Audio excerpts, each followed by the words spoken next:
इस एक अकेली वीडियो को देखने से आप सांख्य फिलॉसफी के हजारों साल पुराने सृष्टि उत्पत्ति के रहस्य के बारे में जान पाएंगे।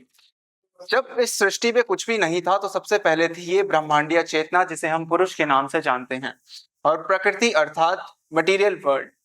जब पुरुष और प्रकृति का मिश्रण होता है तो बुद्धि का निर्माण होता है, अर्थात हमारी इंटेलिजेंस, हमारी इंटेलेक्ट।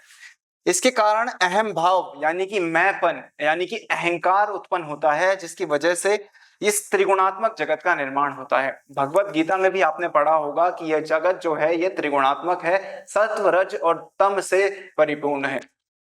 इन्हीं सत्व और रज को एकाग्र रखता है और संयमित रखता है रज। सत्व गुण के प्रधान होने पर एकादश इंद्रियां यानी कि 11 इंद्रियों का निर्माण हुआ, जिसमें से हमारी 5 सेंस ऑर्गन्स होती हैं, 5 वर्किंग ऑर्गन्स होती हैं और एक मन होता है जिसे हम माइंड के नाम से जानते हैं।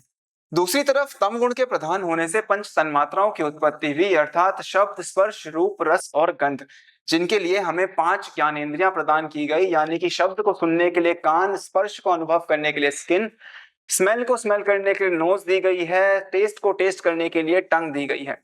इसी तरीके से इनसे उत्पत्ति होती है पंच महाभूतों की, अर्थात हमारे भौतिक शरीर की, यानी कि यही फिजिकल शरीर जिसको हम देख सकते हैं, छू सकते हैं और महसूस कर सकते हैं। एक बात जरूर ध्यान रखें कि जो आत्म साक्षात्कार करने का प्रोसेस है, यानी कि सेल्फ रियलाइजेशन का प्रोसेस है, वो इसी प्रकार से उल्टा हो जाता है, यानी कि नीचे से ऊपर की ओर। इसी रास्ते को कहा जाता है सेल्फ रियलाइजेशन का मार्ग, और यही एकमात्र रास्ता है आत्म साक्षात्कार करने का और परमात्मा से जुड़ने का।